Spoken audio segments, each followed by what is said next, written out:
Okay.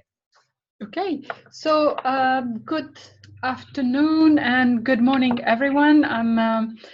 And welcome to the webinar on benefits and successful approaches to virtual meetings.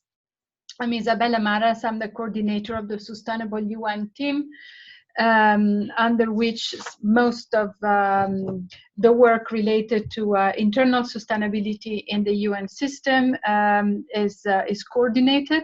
And with me today for this webinar, I have three colleagues from Sweden. Emma Håkansson, that many of you probably know already. For those who don't know her, Emma Håkansson is a project manager at Swedish EPA, and she's been working with the Sustainable UN team on environmental management systems for about 4 or 5 years even, and has been an excellent collaboration that has pushed sustainability in the UN system also through slightly unrelated topics like virtual events, which is, however, very important if we want to reduce and improve the environmental footprints of the UN. So this is the connection with EMS. We also have two experts who are Peter Arnfalk, wave, and Pontus Grönvall. Peter and Pontus are both responsible for the Swedish project called REMM. They will be describing it more in detail, but the project was commissioned by the Swedish government to improve the organization of remote meetings amongst Swedish public authorities. And Peter is an associate professor at the Lund University that many of you probably know, and has worked on virtual meetings for at least 10 years. And like him, Pontus Grönvall also has about 10 years of experience in remote events, and he's an information consultant specialized in community building, mobility, and environmental challenges. So welcome, my colleagues, and thanks a lot for your engagement in the preparation of this meeting in name of my team, Sustainable UN, that collaborates with you, but also UNEP more in general. Just quickly before we go to the substance with our colleagues online, why do we want it from SUN to organize this and maybe other webinars on remote events? Many of you know that in the UN system, close to 50% of our greenhouse gas emissions come from events, come from travel, and we often travel for events in the UN system. And so educating UN staff to work more at the distance is fundamental if we want to reduce our environmental footprint. Also, in the UN 2020-2030 strategy, cognizant of the importance of this area of work, we have integrated a specific indicator on events. And in this indicator, it is required that large events for the UN system are made more sustainable, and integrating virtual connections and virtual meetings and how we prepare events is fundamental. And for us to be able to do so well and to be more and more keen to do it, we need to know how to organize these meetings well and to make them effective and light, and especially to make them work.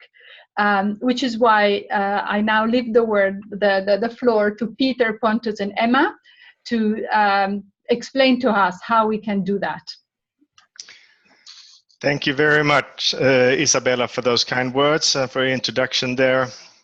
We are very glad and honored and excited to take on the challenge here to share with you our experience from working with virtual meetings and promoting virtual meetings in particularly in the Swedish scene with more than 80 organizations and a decade of work of that. And we'll try to share some of those experience that we have gained, know-how that we have gained in this process, and hopefully that will be of interest and use in your organization here for the next couple of hours here. But before we go any deeper into the contents here, I would like to pass on the word to my colleague Pontus here, who will say a few words on the practicalities of this meeting here. Okay, and before I do that, I would like to thank you, Isabella, for saying that we are in charge of the REM project, but the person in charge is Ulf Pileroth, who's an attendee today. So, but we've been working with that project for many years, and well, we do it together. Today we record this webinar to make it possible for others to see it that can't attend today. And we will post this on the REM website. I will put that in the chat, and it will also probably be available on UN platforms. We'll get back with information about that. And also we have the chat that before I end talking about the recording, is this okay with the panelists that we do this?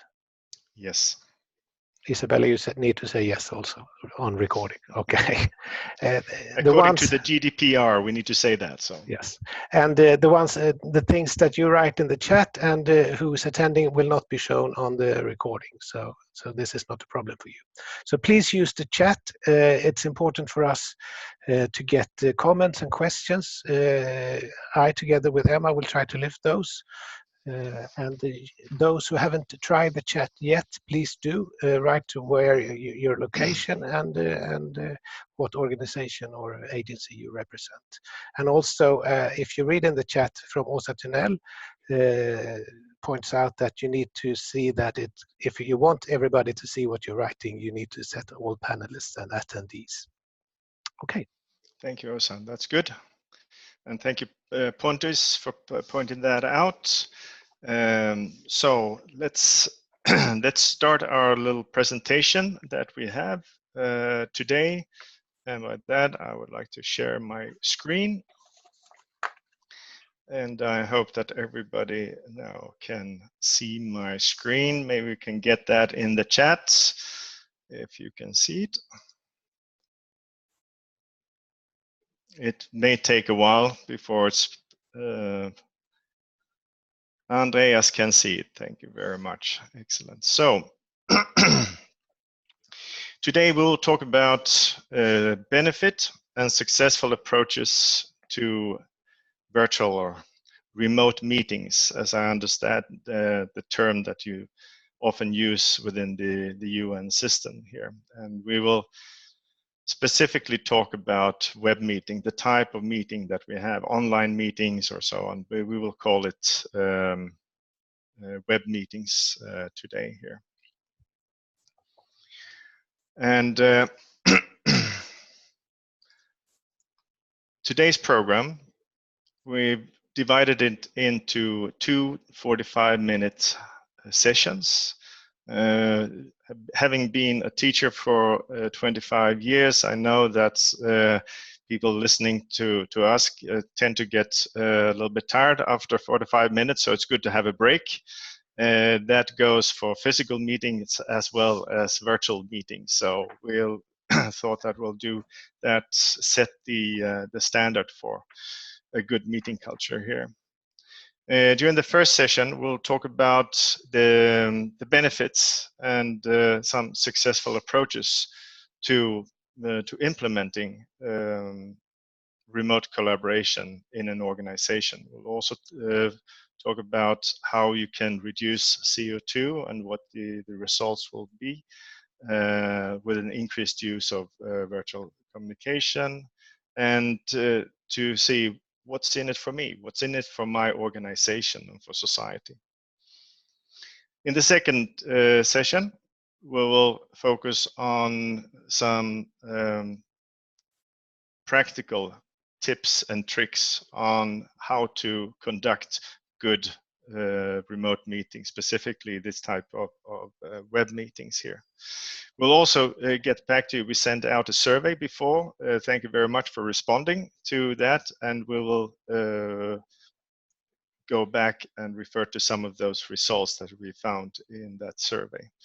And we will end by having a discussion on how to build trust, enthusiasm, and team spirit online.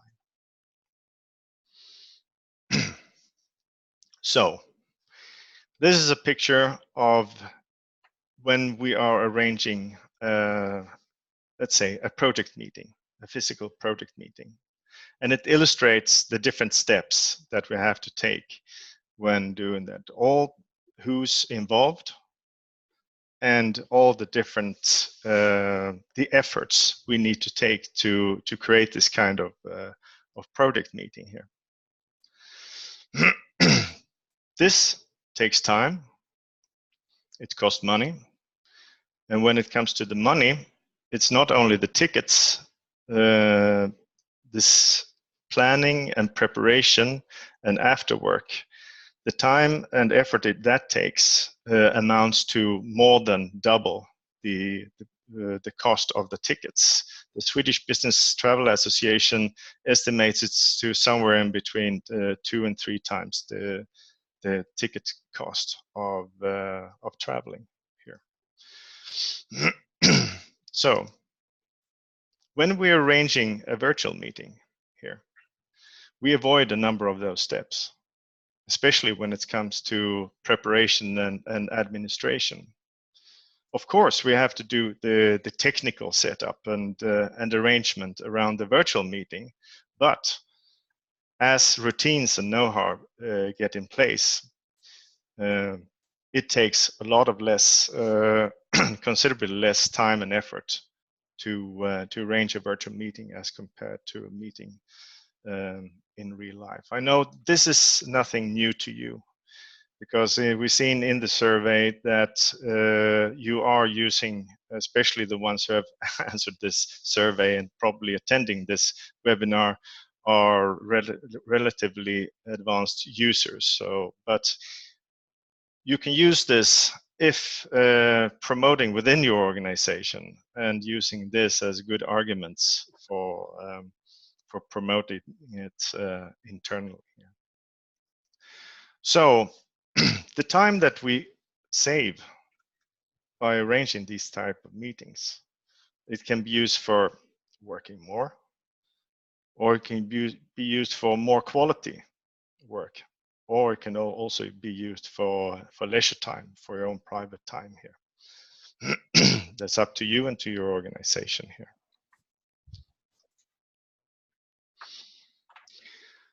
And as you've been using these type of meetings, you also know that they are associated with a number of potential benefits. We started off, or Isabella started off talking about environmental and climate concerns and the possibilities of reducing climate emissions. But there are a lot of other effects that are associated with an increased and improved use of virtual meetings. Let me go through some of them to remind you on those. One of the most important things, especially in large organizations like the UN, geographically dispersed, is improved collaboration within the organization, also with other partners, geographically dispersed organization here. This makes it easier to involve busy and remote participants, not only those who are located in the office at the moment, but actually key personnel with the key competences that you would like to access for a meeting. Then it's much easier to actually involve them with this type of meetings. Also in projects with many project partners, it's nearly impossible to run an efficient project without utilizing the benefits that these type of meetings can offer. You have higher accessibility to specific know-how in an organization, and you can have shorter, more frequent meetings, and have meetings when you need to have meetings, when you need to involve people and to discuss with them, instead of having meetings when you've scheduled them in a project plan a year ago. So more ad hoc possibilities of getting hold of that knowledge and know-how. Better productivity and economy. We talked about cost savings here and the possibility to do savings and cutting travel, and that's usually the first driving force while we're introducing this, and from an economic point of view. But the improved productivity is actually the most relevant from an economic point of view. So if you can do things more efficiently and increased productivity, then that is more important than the actual savings that you're getting here. Business usually talk about time to market and cutting time to market here, but actually utilizing the resources that you have, the money and time that you have, more efficient is key. Then we have the reduced environmental and climate impact that talked about before, and we'll get back to that, what that actually means and what can be achieved here with reduced traveling here. Better work-life balance. That's an important thing here. When we talk about sustainability and sustainability at work, the importance of an improved balance between work and leisure is quite important. And here, rightly used, this kind of meetings can actually help us getting that balance a little bit better. Pontus. We have a very good example right now because Isabella is on her way to take care of her children, but she will be using the virtual meeting tool in her telephone on her way and listening in. So that's why she shut down her camera now. Yes. Thanks. Better gender equality. We've seen that business flights and traveling is predominantly a male activity. Even so, in a country like Sweden, where gender equality is very much high up on the agenda, we see that 3 out of 4 business travelers by air were still men in a study a couple of years ago here. In virtual meetings, women participation is nearly equal to that of men. Strengthened regional development, improving the access in remote areas, and emergency preparedness, and having the possibility to have meetings when traveling is not an option. Such as a couple of years ago when the Icelandic volcano eruption took place in 2010, I think that was. What was the name of the volcano, Pontus? Eyjafjallajökull, something like that. Something if we like have that. Somebody from Iceland present, please write if that was okay in the chat. Yeah. Okay, thanks. Where the use of video conferencing doubled after that, and it's usually in a dramatic event like this that trigger change, so and force us to find other solutions than the norm that we're having here. Peter, could we stop just 1 second? We had a question here. Why do you think that is? I think that had to do with the gender equality issue. Yes.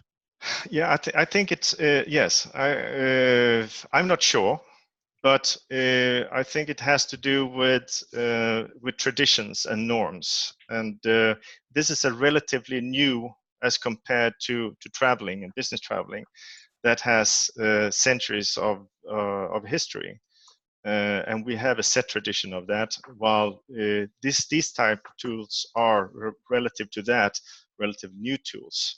And we have equal possibilities of accessing that. And generally, what I see from a teacher's perspective, it's easier that for girls or ladies to actually to speak up in these type of meeting venues as compared to in the classroom. So yes, it's a facilitator for females to communicate, in my experience. Okay. Thanks. Good question there. So, but we have all these positive outcomes, potential positive outcomes of virtual meetings, and yet we say we have noticed that it's in order to change a meeting culture, we would have to quite strongly promote them. So why is that? Why do you need to promote these tools? Well, I think it's human nature that we have an unwillingness to change our way of working. We have old routines, and it's easier to actually do the way that you have done before. We don't have the time to, we don't set aside any special time to learn these new tools, and so it's much easier to do as I did yesterday, and change routines. We also have very much a technology focus. With virtual meetings are seen as an IT issue, and these virtual meetings are meetings in between people and not in between machines. We're using the machines as a means, but they're very seldom seen as or managed as a meeting issue. It's more of a technology issue. And we also have connection problems, and we tend to get really frustrated with this, and usually we see that the support is not sufficient. You don't put enough time and effort into support in the organization that we have studied and worked with. Insufficient support there. We also have a lot of counteracting incentives. Most people think it's quite nice to get out of the office once and then and see new places, meet new people, and eat and enjoy there. And business travel is still associated with the status and importance, while virtual meetings are less so, at least so far. We also have monetary incentive systems to get travel allowances and frequent flyer points and so on. So there are a lot of incentives that work against this and promote. We have promoted since the Second World War. We are promoting the meeting each other physically and flying. We have no tax on air fuel, for example, for that reason. So there are counteracting incentives for this. But let me bring up an example from a company that we have followed, and that were one of the early adopters of this technology. It's a telecom company from our region, Telia, that started this already in 2001. They said, well, let's use the technology that we'd actually have at hand. We're spending some 300 million Swedish kronor, about 30 million euros a year on flying here, and people are rarely at the offices. Can't we start using this? So they started looking into this, and they moved from a travel policy to meeting policy. Semantics here, but it's they changed the policy and the settings from that. They were at the same time promoting virtual meetings, training and developing a digital meeting culture at the company. But they also did, in addition to just promoting virtual meetings, they also had travel restrictions and travel budget cuts, and did that from time to time to actually push an increase in the use, or force an increase in the use of virtual meetings.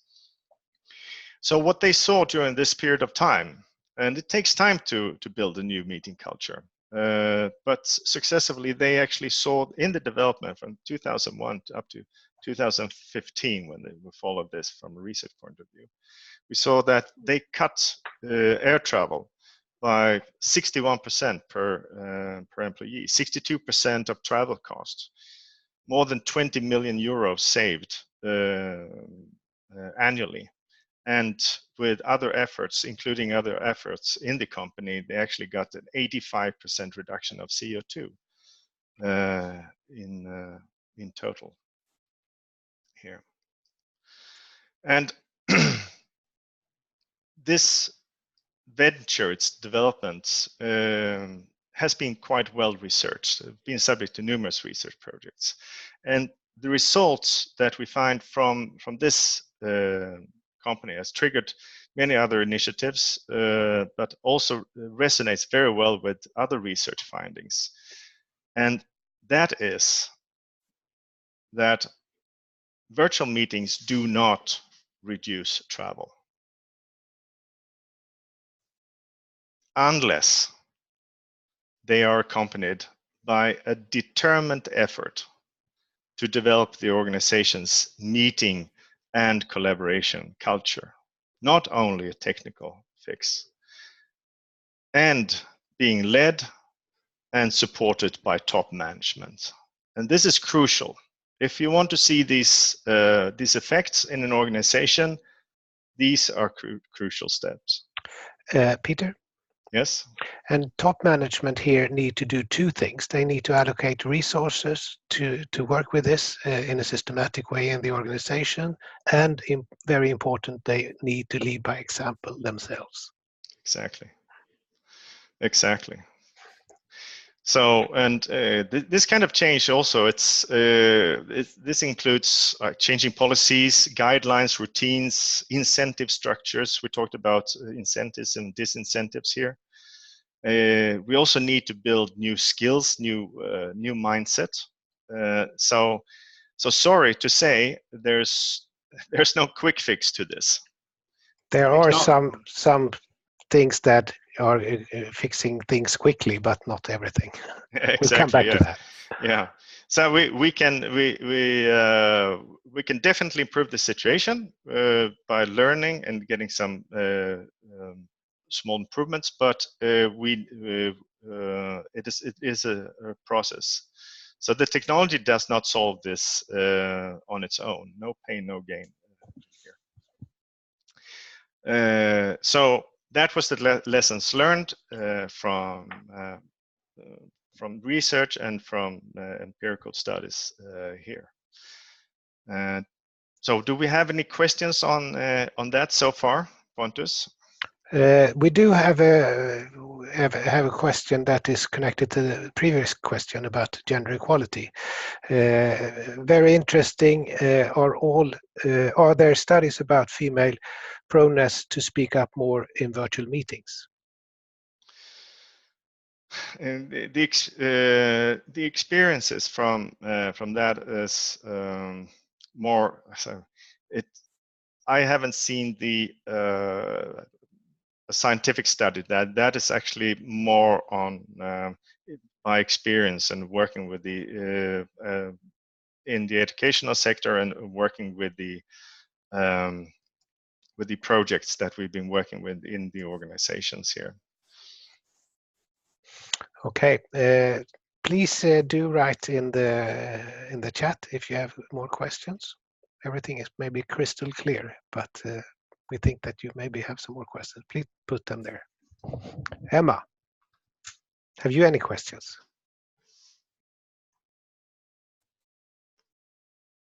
No, and I'm also muted, but no, nothing here. Thanks.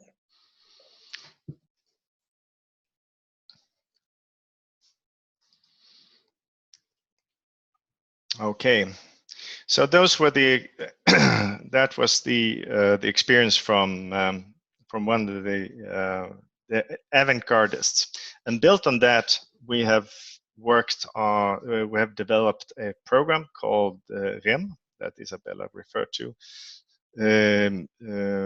which means virtual meetings in public agencies, and so. We will talk a little bit about the how we have built this up and what this encompasses. Peter, before you do that, we did get a question now from Isabella. What is the best entry point to approach virtual meetings in an organization in your experience of the company? The entry point. Well, if it is very good if it's led and promoted by the top management here, but if you have enthusiasts that actually can lead and show by example and inspiring other within the organization, that is also very good, but not until it's been supported and by management you actually start to see the big effects. Otherwise you only see scatters effects. Communication is built on that we actually have the same type of platform possibility to communicate with each other, so it should be a concerted effort. The REM project that we're going to talk about in a little while was initiated by the Swedish government. So that was really from the very top in governmental Sweden, and that helped us very much in launching that project. Yeah. And there's a need for different public agencies to communicate with each other, to actually collaborate when it comes to actually supporting and running the state here. And so that's why it's quite important that you have the possibility to communicate and have a platform for that. So we do we have time for another question before we move on, Peter? Yes, yeah, we can do that. Yes, do we have examples of incentive structures that have worked? Yes, we saw actually coming back to this the company Telia company that we studied. They've had some in the mindset of infrequent flyer points here instead. So internally they were saving money in projects, and they were following up how much they saved when it comes to travel. And they were actually giving about half of the savings to the company in general, and then feedbacking about half of that saving back into personnel efforts, and so it actually came back to the employees. That was much appreciated, and sold it, so to say, within the organization. Okay, we have another question, but I think we'll save that because we need to move on. But if you that see this in the chat have answers, please put the answers in the chat also. Okay, so we need a determined effort. And learning from this, we have set up a program, the REM project, as we talked about. 20 public agencies were assigned in 2011 to work according to this the REM methodology. After a couple of years, after it had been deemed as successful, another 60 public agencies were asked to work according to the REM methodology. So what is the REM methodology? Well, we base this on a relatively straightforward 10-step methodology here, and I'll come to that. Also, from a center, we coach different agencies and have small working groups within the different agencies that we are coaching with information material and so on. We build networks about specific issues that are of relevance and interest, and have target groups with that. We arrange webinars and workshops, and we do follow-up and reporting to see what the results are, and so that we can adjust the way that we work in a more efficient way. This effort is, this project is coordinated by the Swedish Transport Administration, and has been since the start. It's a systematic approach to implement a more sustainable meeting culture in these organizations, and the goal is to make virtual meetings well integrated into the meeting culture and the way that we collaborate, and making virtual meetings the norm of meetings here. I should say that we have about 150,000 employees that work in these agencies that we coordinate here now. So it's a big project. And the remm methodology, I won't go into detail here. Unfortunately, we don't have time for that. But it's a way of complementing the issue of virtual meetings that, as I mentioned before, is often seen as an IT issue here. Here we have a look at other aspects as well. So we, in this tutorial, we highlight the importance of top management commitment, finding out first what the communication needs are before actually getting the equipment or choosing the tools, information and training, having good support and follow-up. It's quite simple, straightforward, but it's built on research findings and lessons learned from other organizations working, and it works and it's well appreciated. This tutorial is also available in English at our homepage, and we'll get to that address a little bit later. It's in the chat. It's in the chat. Thank you very much. Most of the information there is in Swedish, but you can find the tutorial in English if you look. So, what's the result? With the help of the Swedish Environmental Protection Agency, thank you very much, Emma, and your agency that you're working at. Here, we have had the possibility to follow up with the help of annual reporting of CO2 data from all public agencies in Sweden. We like measuring in Sweden here. So we've been able to follow the trend of these agencies working with the remm methodology, and to compare that with the data of those all other agencies since 2011 here. And so what we saw first when we started working here is that we saw a 10% decrease in CO2 from travel per employee in the original 20 remm agencies that we worked with, compared to an increase in with 10% approximately in all other agencies. So we had a difference of 20% here after the first 3 years.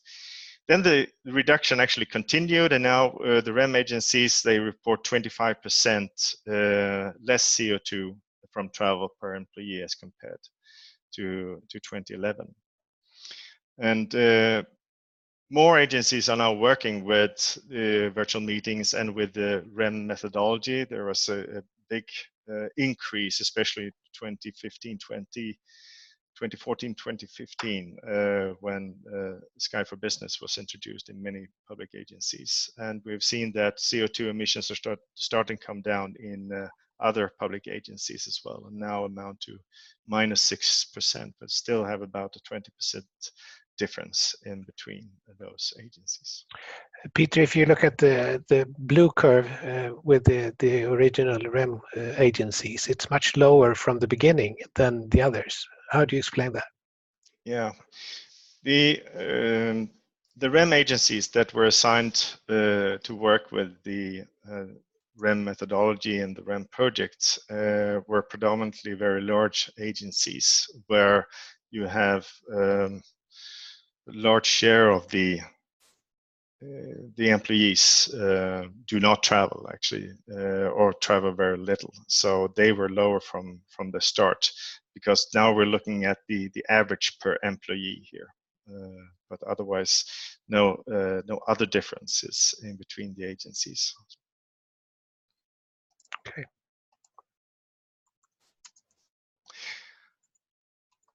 So that was some of the effects that we're seeing, and it's interesting to see that we're actually getting a decrease in CO2 emissions from travel, because historically we've seen, except during the world wars and the oil crisis in the 70s, it's been steadily increasing. But here we see a decoupling of economic development and CO2 emissions from travel for the first time. We do. We have a little time before the break to go back to the question we had in the chat before. How to convince employees that virtual meetings are beneficial. Many of them like to travel and feel meeting in person gives better quality conversation. Now, before you answer that, Peter, we need to say that we don't say that we can't travel and that we can't meet face to face at the same location. We need to have those kind of meetings also. These kind of virtual meetings is a complement to that, and used in the right mix gives the best end solution. Okay, Peter, can you answer the question? Well, how you sell this and how you promote the virtual meetings. I think many employees are afraid that they will, as you were saying, that they will stop traveling altogether. And that has not been the case in any of the organizations that we have been working with. We see a decrease, and usually the first decrease, the couple of years, are in the unwanted travel, where you go in routine meetings and you would go and sit in in boring windowless rooms somewhere. So cutting the unwanted ones are usually what happens first. From there, and we need a good balance in between the physical and virtual meetings. But I think then people are afraid that you would not be able to do your job and not being able to be as successful in the project or personally going over to these type of meetings. And that can only be shown by example, by trying it out yourself and seeing how effective it is. And then highlighting, as we said before, highlighting what's in it for me when it comes to the flexibility and possibility of actually running the projects and combining it with your leisure time as well. Being able to spend more time with your friends and family, and spending more time on doing quality work. The agencies that we have worked with have also identified, many of them, that not so many people do most of the traveling in the organization, and those people, those make the most impact from traveling, negative impact, and those people often have more to gain from having more time home at the office or with the family. So targeting that group could be easier in some sentences, in targeting those that can travel every now and then, and where there are other values involved also. Yes, they're some of them call them road warriors, and the people who are almost constantly traveling around the world, and they are often seeking the possibility to have more time at home there. So, but they have seldom the time to actually sit down and learn these kind of tools, and usually these are people in senior management that has earned their respect and their reputation and their professional competence in doing what they're doing in running and attending and hosting physical in face-to-face meetings, and being set in the situation where they would have to arrange these kind of meetings, where they would possibly feel less comfortable and not being able to kind of concert their experience and routine of having other types of communication and negotiation and so on. That is a hindrance. So as you say that Telia, for example, they found out saying that it was a key success factor to actually look into those 5-10% that travels the most, that account for more than 50% of the travel in the organization, that you have a focused effort and train these people, make them feel comfortable in running and arranging this and see the setting benefits incentives and see the benefits for of themselves. this. Yeah. Okay, we're about to have the break.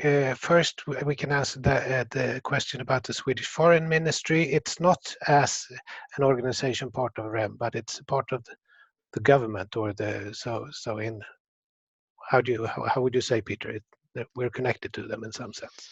Actually, the governmental agencies through the Regeringskansliet is associated with the REM project, and we have actually worked with them also on training, information training specifically with the governmental offices as well. So. Okay, and there's another question about how do you prioritize between digital and in-person meetings, and we'll discuss that later after the break. So, but do you have something more before the break, Peter? No, I think it's time for a break. Okay, so we'll be back here at 15 minutes after whatever hour you are in your time zone. So go and get coffee and do things that you want to do in a break, send an email or something, but we'll be back. Okay. We'll leave the cameras on here. See you soon.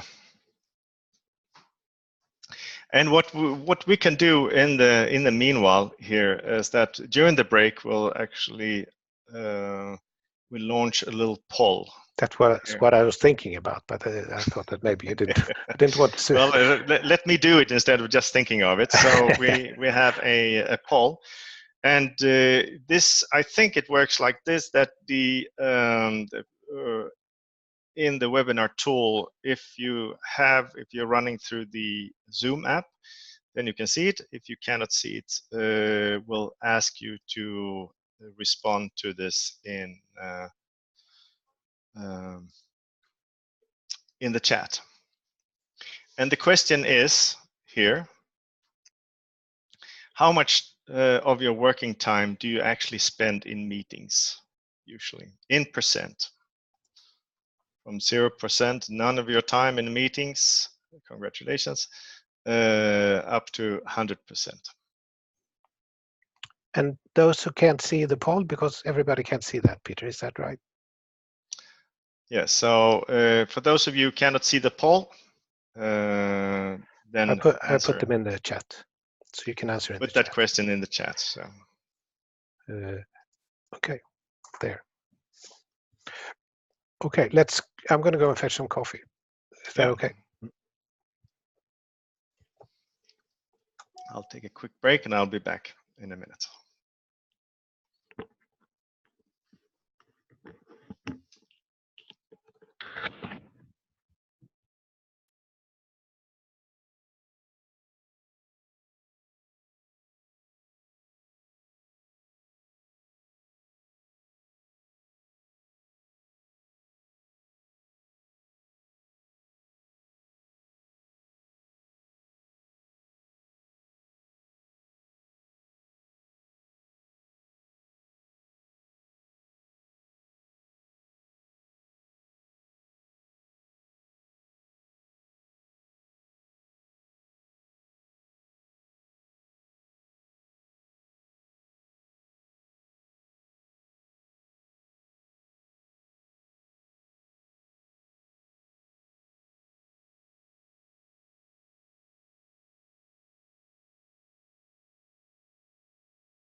So now I think we have the poll in place.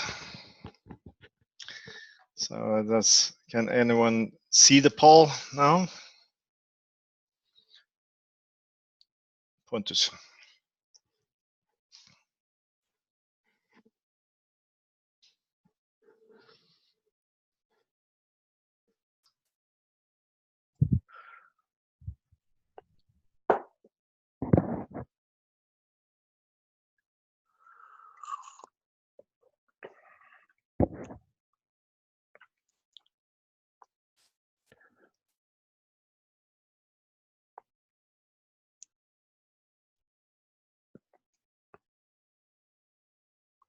Did you say something, Peter, that you need to scroll if you see the poll to see both questions? Actually, yeah. Let's see. Yeah, no, I didn't say that. So it's good that you said that.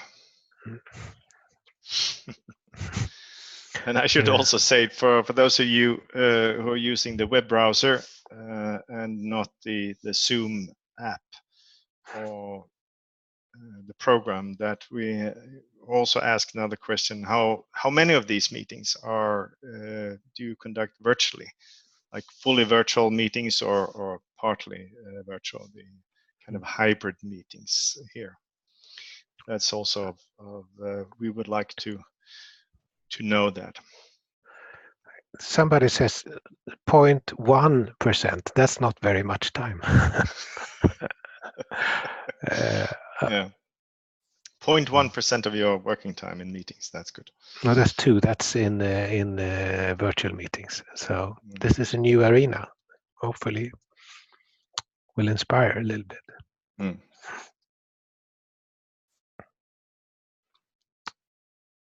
Oh, this is interesting.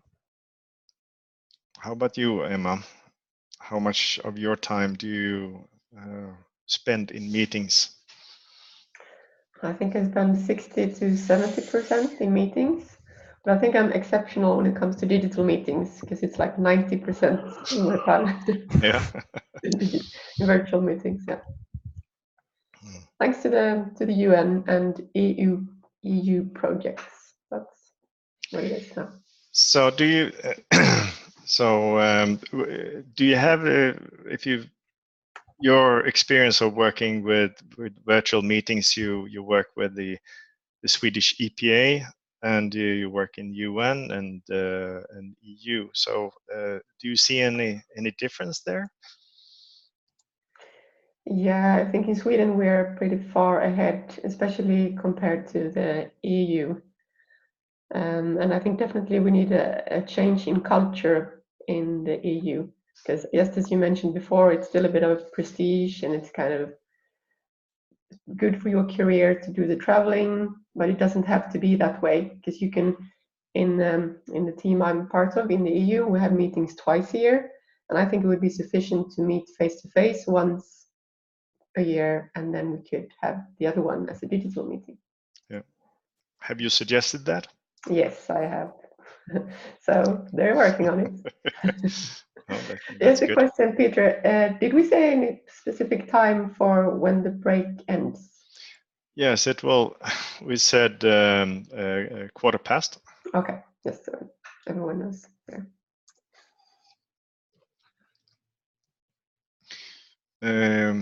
We have the tradition of an academic quarter within the university world, and that usually works quite well. Is that internationally also, or only in Sweden, or does that work everywhere? That's a question for those of you still listening. Do you have academic quarter in the university world as well outside Sweden? That's an interesting. That would be interesting to know for us.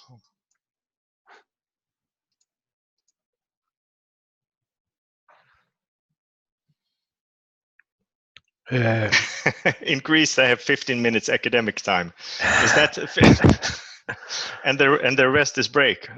Is that so, Despina? It's the thing in Germany. I'm not sure about the UK. Same in Italy. Ilari, is that the same with 15-minute academic time or a 15-minute break? Emma, I sent you a chat that you can disregard. I'll send you a new one. Okay. Joking. Okay. Oh, that's good. The other one we can handle later. Excellent. Yeah. No, but from psychology studies, we can see that you cannot keep focused for very much longer than 45 minutes. So it's suboptimal to keep meetings longer than that, and that goes also for virtual meetings. And also for face-to-face meeting at the same location. Yeah. Mm.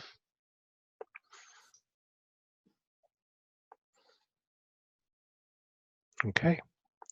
We talk about face-to-face meetings as being the ones at the same location, but in some instances, not for everybody here, but virtual meetings are also face-to-face meetings when you use camera. We'll talk about that later in the program, but it can be said more than once.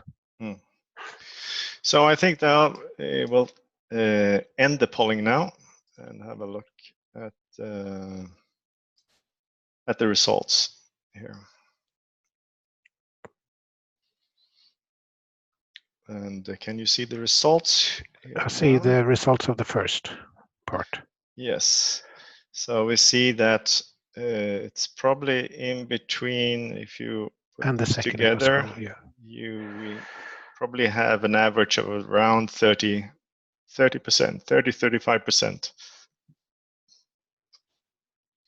And when it comes to 35% of your working time that you spend in meetings, and what could that be? I think about a third. Also, a third of those meetings that are fully or partially virtual. Some are up to 90%. Which would be Emma then. That would be Emma, yeah. And me, for instance, also. I didn't answer the poll, but I'm there. Probably me as well. Okay, thank you for answering the poll here. Excellent. We have in the chat, we have 40%, 10%, 60%, and 20% virtual. In the REM project, we are the people working in that are spread out all over Sweden, but we work closely as we were at the same office. We have our meeting room where we jump in when we need to have a meeting, and it's actually we. Some of us, we have got some new resources during the way, and we started having meetings, or we had meetings for a long time like this, and when meeting at the same place face to face, it took a while before we realized that that was the first time we knew each other so well, so we didn't understand that. So that's interesting. I've been working as a teacher for traditional teaching at Lund University for many years, and many other universities as a guest lecturer. But since about 10 years ago, we started distance education. So we have master students all over the world in more than 80 countries. And we also run projects where we do educations in MOOCs with about we still have 1 minute. Not on my clock. We have people in 200 countries running distance education, so it's possible. Okay, welcome back, those of you who's been catching a cup of coffee, relaxing a little bit, re-energizing.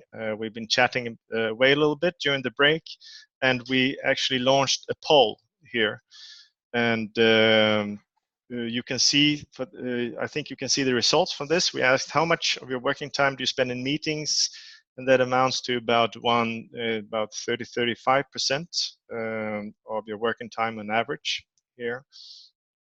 And we also asked how many of these virtual meetings or of these meetings are virtual, partially or fully. And that the average is about 1/3 of those meetings as well as a reference. So let's move on now to the second part of the presentation here. Pontus? Do we have something from the chat that we should take before we start as a little slow start of the second part? Emma? That's a question for you. So. Yeah, wasn't there a question from Isabella that we didn't cover, I think? What kind of travel do the Swedish authorities usually do? Mm-hmm. What Yes. kind of, what nature is it does travel? Well, without getting into details, we can say that particularly in large organization, like the largest public agencies in Sweden, which is the Social Security agency, the tax agency, the transport administration agencies, and so on. We see that it lies very much with larger companies and large organizations, that about 70 to 80% of the traveling being done is to meet other people in the same organization. So that's a general finding that you see in larger organizations. While smaller agencies, most of their travel is people traveling to that agent, so it's an indirect traveling. So that's the largest impact. So when we're looking at travel, we're not looking at the employee travel, but also the people, the work-related travel from people visiting and working with those agencies. And a large part of the traveling is also made in short distances within the same city and so forth. So it's not only long traveling. Okay. Okay, let's go. Let's have a look at the second part, which is more on the nuts and bolts on virtual meetings. Here. So let's see if we can share a screen. Do you see a white screen here now? Yes, we do. Good. So before this meeting, we sent out a quick survey, and sorry for the short notice for this survey here. We asked you some questions about your virtual meetings habits and also some of the challenges that you face. And we noticed that you are quite experienced users. All of you responded that you find virtual meetings useful and very useful, and have virtual meetings about one and a half times on average per week, mostly using web meetings, but also quite frequent audio conferencing, and less often also traditional video conferencing based on the H323 standard or SIP. You 90% of the respondents there hosted virtual meetings, and half of them said often.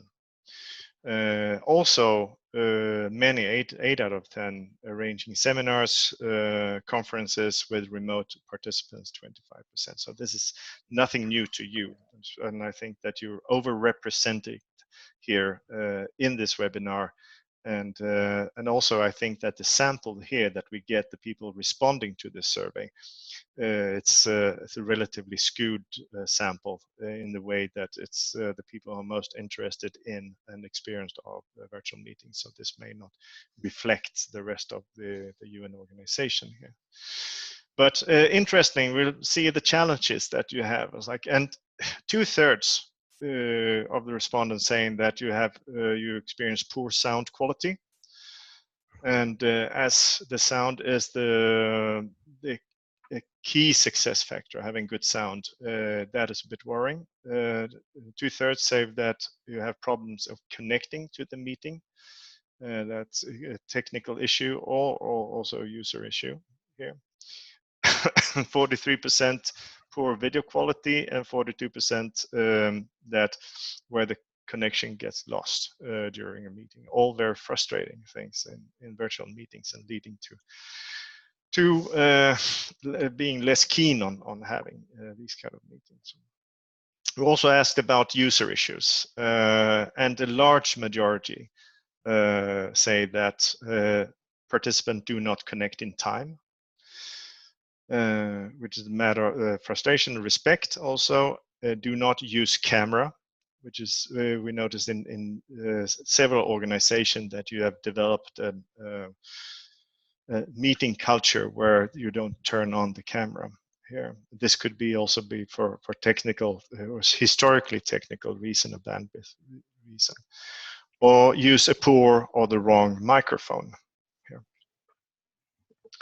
So that's what this survey tells us here. We also asked about how many do you think that some of your meetings that require long or short trips traveling today could be managed virtually?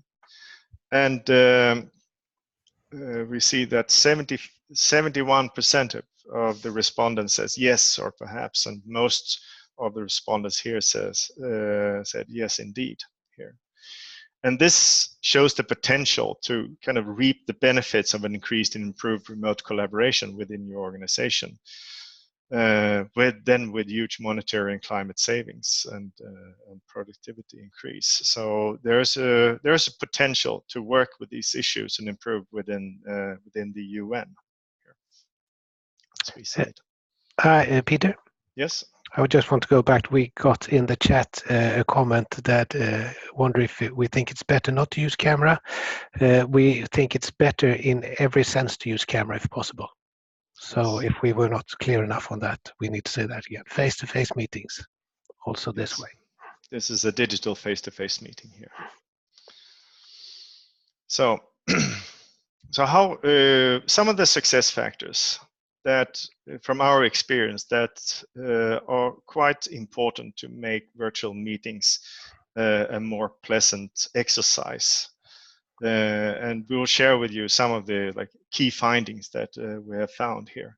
And this is not rocket science, and you can find this in other places as well. But please use this as a checklist for yourself or for your project partners here to have a really good, successful virtual collaboration here. So we divided it into 4 steps. First, the setup, get the infrastructure in place.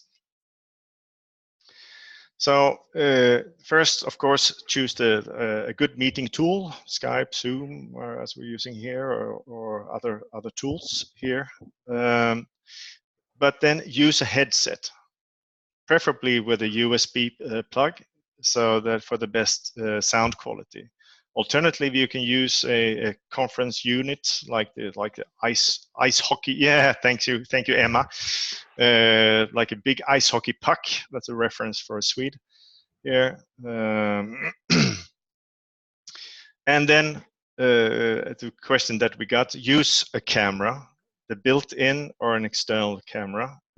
External camera is good if you are sitting and looking at the screen, a different screen from where your built-in camera is. Otherwise, you sit and watch people like this and have to look at their air all the time, which is not so pleasant. It's not so personal to do that. So video is important as it contributes to the social presence in a meeting. That's why we don't, when we're walking into a meeting room, we don't turn off the light or sit with our back turned or our faces turned to the wall. We actually look at each other. So there's a reason for why we actually tend to look at each other and use the facial perks and our body language when we communicate with each other here. And if possible, use a network cable. A LAN cable here instead of Wi-Fi. Wi-Fi is usually getting better and better, but a network cable usually results in a more reliable connection, avoiding dropouts. Another part of the setup, it's about project planning, how you plan these kind of meetings here. And something that is really counterintuitive here is to sit separately. Even if you have 2 or 3 people sitting in the same workplace, they tend to, it's naturally to meet up together. But if for meeting democracy reasons, sit by separate computers, use separate computers, and avoid sitting in the same room as other participants, because then you get overhearing. It's kind of disturbing in a professional setting if you are to have that. Place the camera at eye level in front of you. Or at nose level, so you get the eyes above the center of the frame. So we could kind of illustrate this by many times you see meetings like this, and like you the double chin here, the wobbly part here, you get to see that, which is not very attractive to see that, or like it's like if I was in a boardroom, I would sit up on the top of the chair and looking down on other people. It's not a very nice Please thing. change back, Peter, please. Yes. Sorry for that. Oh, welcome. Yes, thank you. And have a light source in front of you. It's quite important that you actually see people. If you have video, you should be able to see people. If you don't, like it's now I have a little bit of light here, but it gets kind of strange if you don't have any light. Spooky. There. So yeah, spooky kind of. So light is good in a way, and it's natural to sit and to kind of face away from the window. You don't want to get blinded by the window, but that means that you will have a window behind you, and then you would just see the silhouette of a person. So that actively you have to see so that you get the light in front of you here. Avoid having strong light behind you.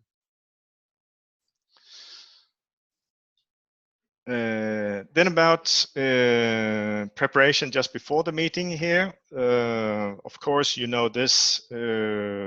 Mind the different time zones. We don't need to tell you that. But and also assign somebody to moderate meeting. This is normal meeting knowledge, meeting culture knowledge. But it's particularly important in these type of meetings to have a firm and good meeting moderation here. And then it's quite nice to have a kind of a co-moderator or sidekick or whatever you call it that can actually look into the chat and that you can communicate with, so that you can focus on the content in the meeting. Not only taking notes, but actually somebody who helps that. And that doesn't have to be very dramatic. Just ask somebody, can you help out in the meeting here and have a look at the chat? And it actually accounts for a better meeting there. And today you have 2, Peter. So today I'm extremely lucky today here. And then another thing is also when you have a meeting where you have haven't met in that kind of tool before, offer a possibility to test in advance. Set aside a time so that you can test, and you can test so that it works when the microphone, sound, and connection, so on.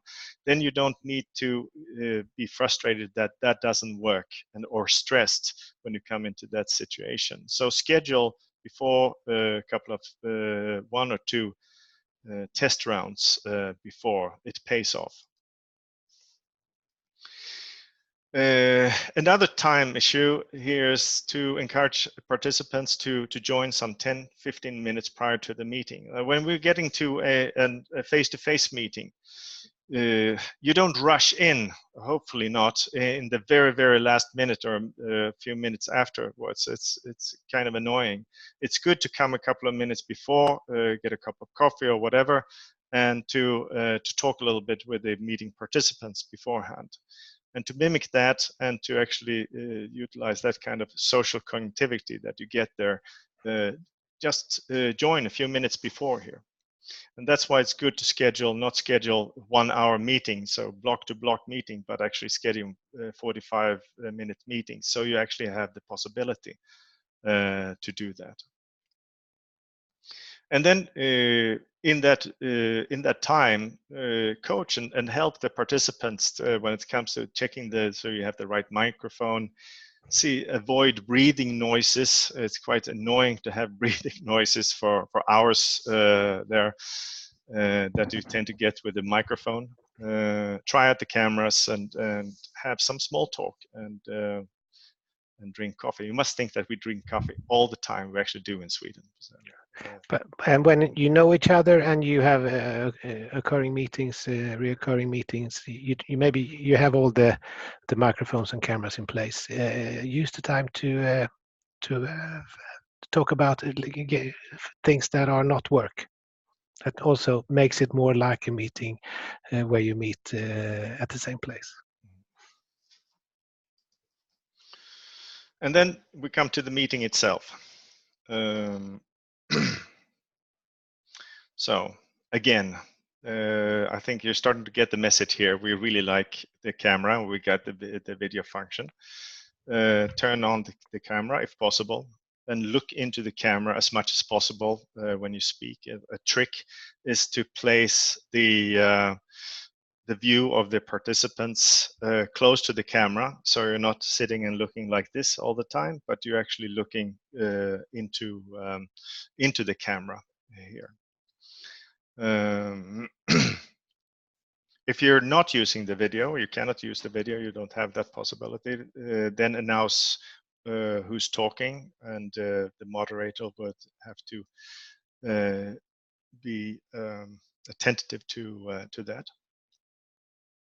But the good thing when using videos, as you may have noticed here, that even though we are just 3 people here, we raise the hand like you do in a normal meeting when we want to say something. That eases the process, the meeting process here, and it's easier for the moderator to assign different people the word when they would like to speak here. So. I actually want to say something also. Yes, please. We talked about the camera many times now, but to get this feeling that you have when you're meeting a person face to face at the same place, when you use the camera, you get the face to face feeling, and it comes much more closer to that meeting in the same room. And that is one of the quick fixes we talked about before. If possible, and if you use the camera a lot, it will be much easier to choose this instead of the meeting where you sit in the same room, because it gets so much more like that meeting. Thanks, Pontus. Indeed. In the meeting, practicalities that we try to practice here, use the chat functions as much, and picking up questions and comments during presentations, and interrupting presentations if it's an urgent issue here. Use screen sharing as we're doing now, using poll questions. Interact with the participants as much as possible. And of course, muting in a large crowd, muting the microphone during presentation, and this is by default set in a webinar function like this. But in smaller meetings, when you only have a few participants, less than like 8-9 participants, I think it's good if you have if you can use the microphone on, because that makes it easier and kind of less of an obstacle, a hurdle of starting talking and having a lively discussion there. And then keeping track of who's attending, who's actually dropping out, and you can actually help them coming back and so on. The moderator has an important role here, actually setting the right mood in a meeting. We try to make these meetings less stiff and uptight there. It's easy that they can easily become that, and especially if you are not so accustomed to using these kind of tools, you focus very much on the technology, and they tend to get more stiff. So training is a remedy for that. But the moderator can do quite a lot when it comes to setting the right mood here. and also engaging and encouraging the participants to be involved and to chat and to get to speak. So so that's an important role of a moderator. Have some breaks in longer meetings here, and finish in time, in due time of this meeting. So, but the meeting doesn't stop that. You also have a follow-up, and you have an improved documentation possibilities in these kind of virtual meetings. You record it, as we've done here now. You have a chat. You can email that chat to yourself here, and then you usually have a meeting list, so you can distribute meeting minutes, the presentations, recording, Q&As. You can have in this. We've decided to have instead of having a Q&A, we have a chat, more interactive than in Q&A. The Q&A would be the options in larger webinars. You have hundreds of thousands of participants. Many of these recommendations we have gathered in a simple guide with 12 success factors available on Greening the Blue homepage here. And I think maybe Pontus, you can put that in the chat. Yes, I will. Yeah. That link where you can find this guide, and you can find also other presentations and information material about virtual meetings and the tutorial around this. And this guide, you can use this as a checklist. You can use it to send out as an attachment to project participants, to remind them to actually to think of some of these success factors for improved meetings here.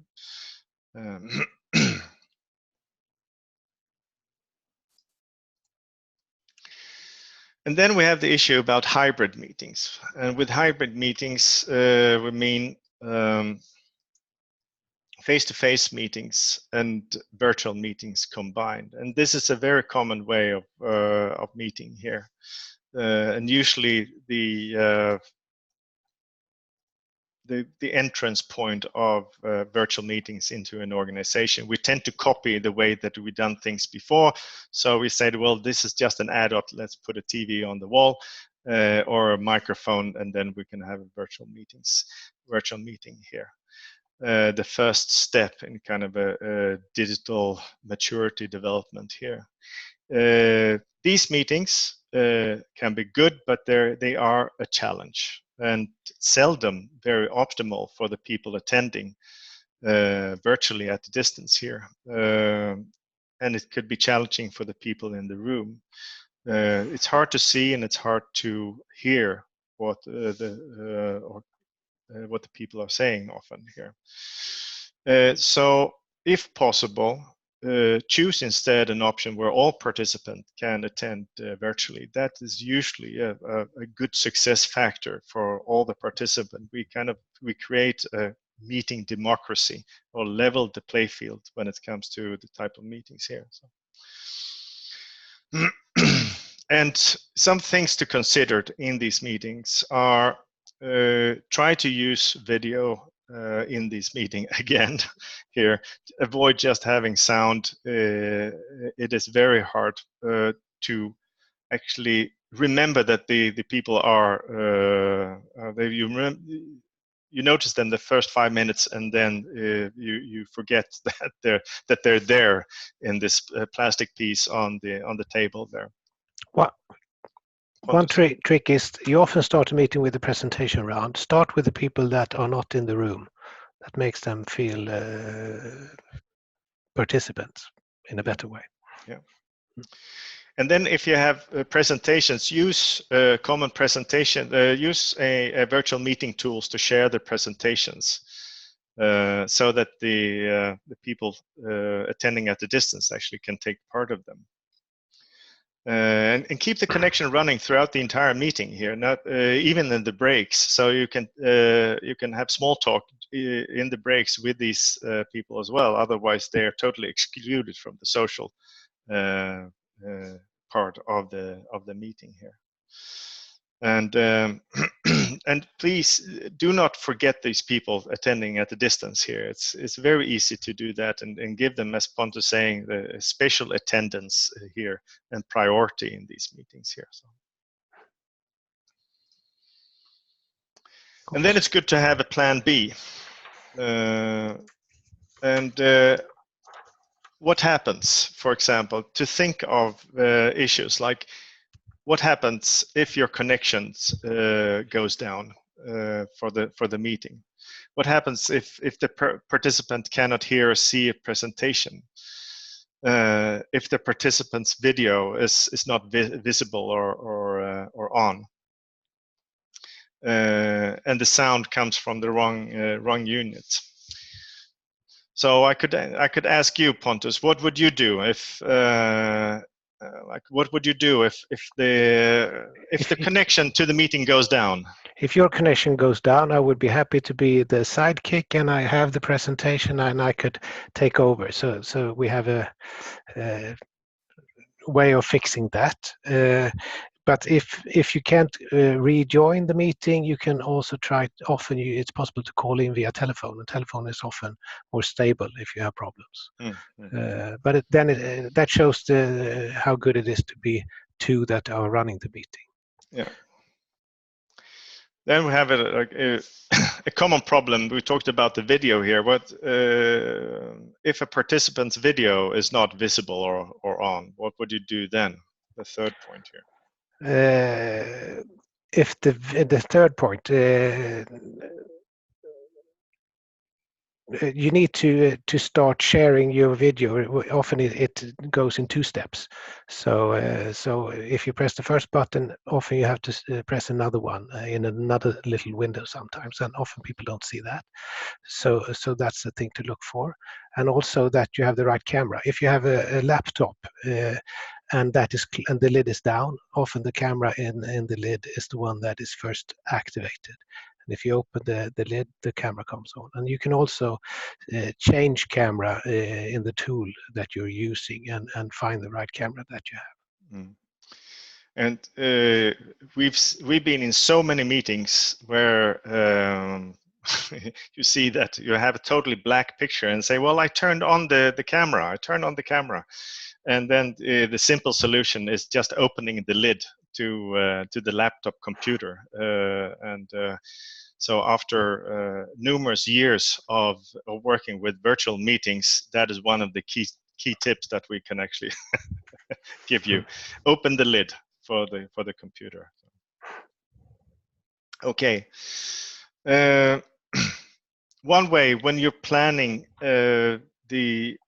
how you should collaborate, choosing what kind of tools that you could use, it's good to have a look at what type of collaboration do we have, what type of meetings do we need here, what kind of communication will we have, do we have and will we have in our organization or in our team, and to make some kind of meeting matrix here.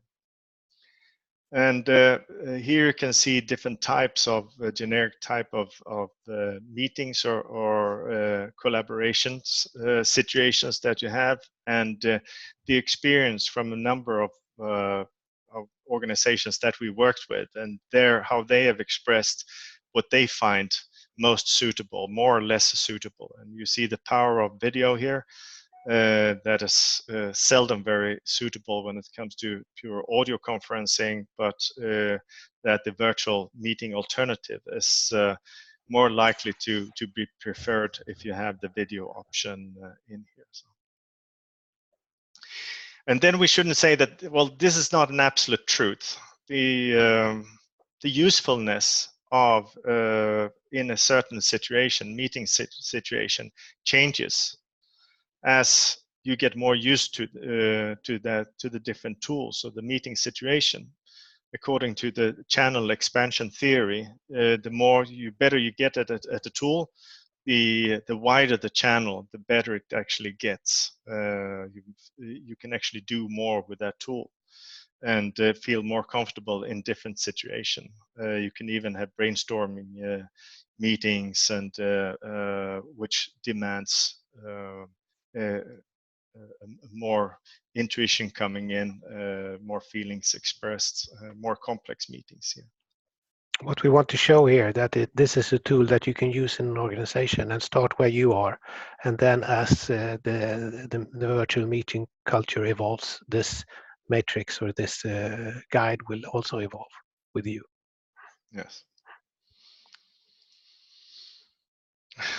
And then the question, Emma. I think there was one question in the chat which was very relevant for the previous slide. Yeah. What difference do you make between video and web meetings? If you could clarify that, please. Yeah. Well, that's a really good question, and this has more of a historical division in between the video conferencing, which is usually based on large conferencing systems, codecs as they're called, Cisco, Telecom, and other companies, which builds on a standard H323 standard. Usually larger system, conference rooms, high quality, lots of money. High quality, lots of money. While the web-based would be a cloud-based or a client-based tool in your computer, such as Skype for Business, WebEx, Zoom, and so on, others that we're using that are built for computers. So. Including camera. So. But the overlap is now more and more common, and you will use these kind of tools in larger conference rooms and so on, and the quality gets better when it comes to the sound and so on. So yes, that's you can say that they're very much merging those video and web. Good comment there.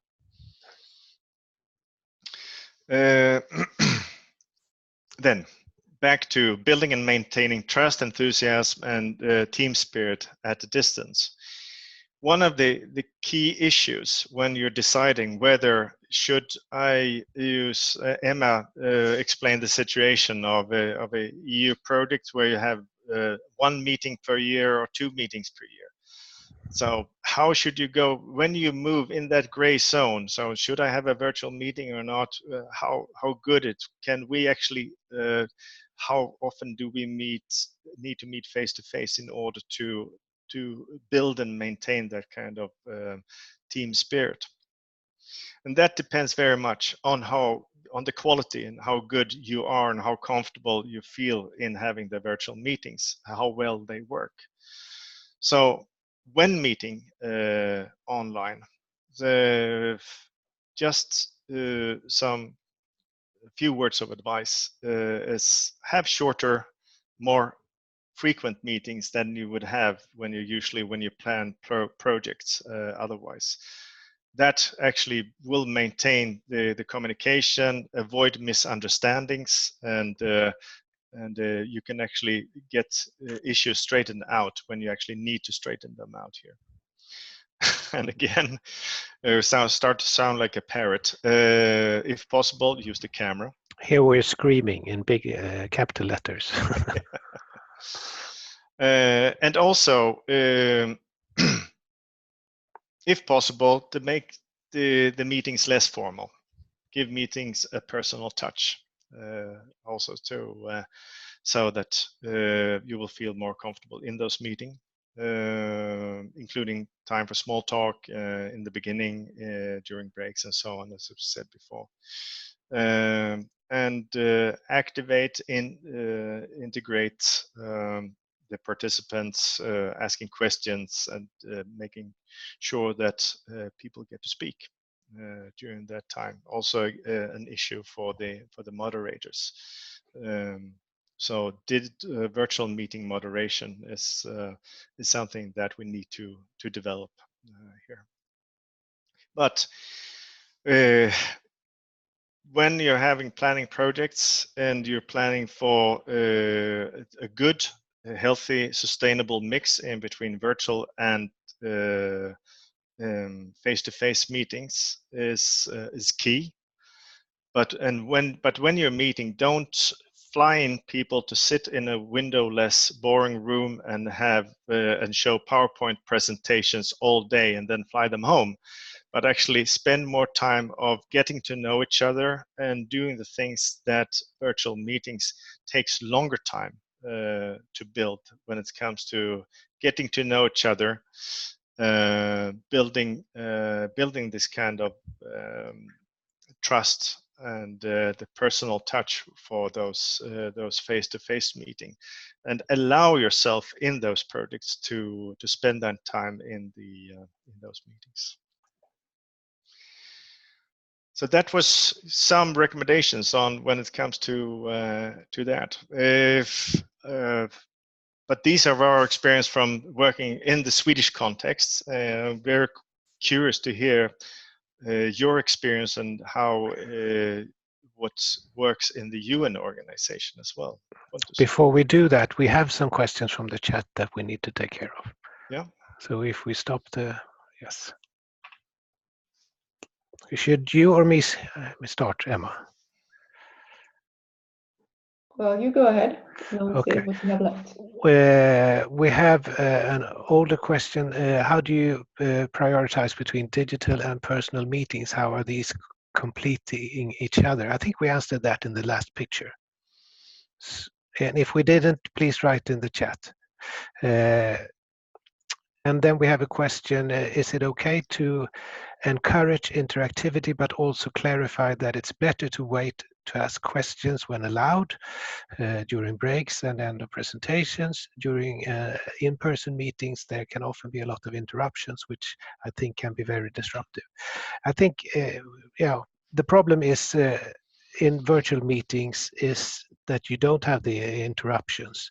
You want to make it more like a meeting that you have in this at the same place, but of course you want to have the what do you call meeting flow or that works in a good way. As you, it's the same thing with a virtual meeting as a meeting in the same room.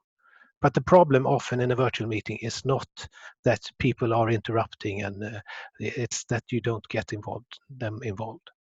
Is that, Peter, do you want to comment on that? Yeah, I think I can add to that an example. I think that the possibility to actually to ask questions and to come with input during the time when you have a presentation in the chat is ingenious. It's very simple, but it's an ingenious way of actually, when you think of something, that you can put it down in the chat and you can raise those questions then when it's a good time to do it. Either just interrupt or having short breaks in between.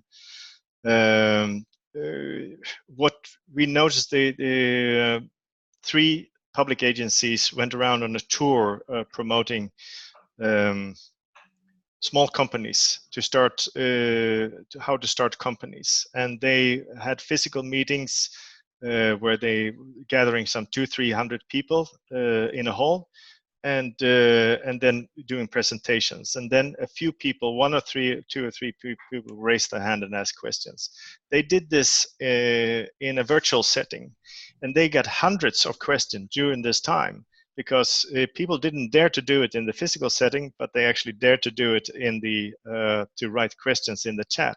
So they developed a question and answer from that, and the satisfaction, the attendance satisfaction rose dramatically in that. So that's one example of doing that. And I also noticed that as a teacher, when presenting online and having the chat function, I get many questions, a really good question during the presentation there, and set more time for feedbacking on that. And also when it comes to gender equality, many more of the girls get to speak, and I get that actually dare to speak up during that time in those kind of meetings.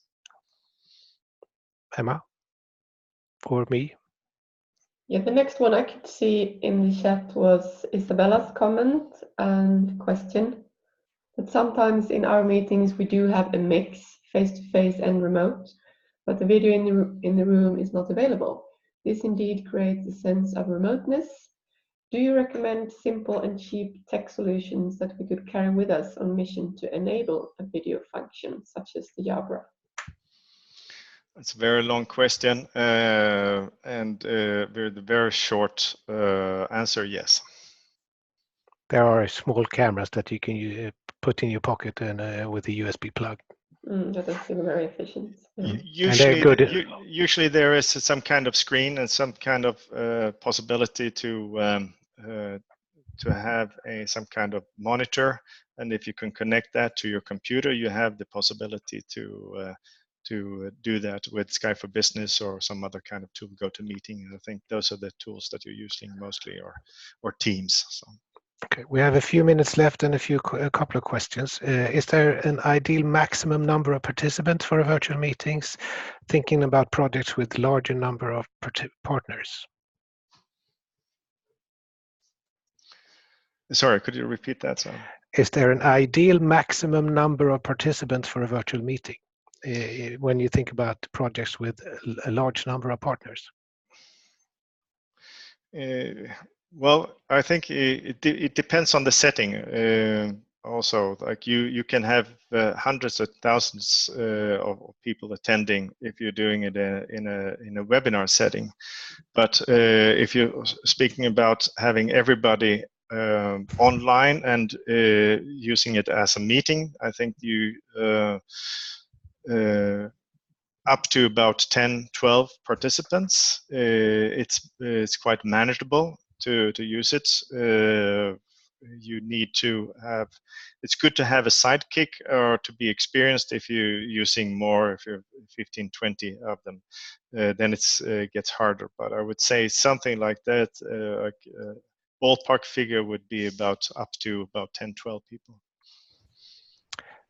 Peter and I, who are not native English speaking, now know that we should say women and not girls and ladies. Or excuse me. Yeah, sorry for that.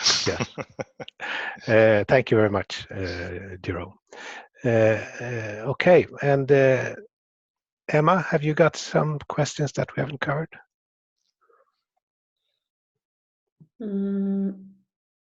Yes, the next one is from Ilri, I believe. Speaking of, let me see, scrolling too much. Speaking of webinars, I think everyone increasingly receives more invitations. How can one ensure high attendance, considering that people might feel less guilty of skipping a webinar than Good question. Meeting? I think it's important. The importance is not having a high attendance. The importance is that have the right people listening to the right thing and attending. Like we should. It's not a purpose in itself to have very many meetings with very many people. It's the purpose should be to move the organization forward. So. Be very selective when it comes to the type of meetings that you're inviting people to and attending, and attend just the right types of meetings that would actually benefit and use that. But and that said, we really appreciate that you have been attending this webinar. Very good ending. And we hope that you have found at least some of this useful. And got some of this useful tips and tricks. And thank you very much for your time. Thank you very much. Yeah, I will Emma, yes. Would you like to say a few ending words also? Closing remarks. Well, yes, thank you so much for this, Peter and Pontus. It was a good mix of science and concrete tips. Much appreciated. Thank you. Thank you. Thank you very much for your help as well, Emma.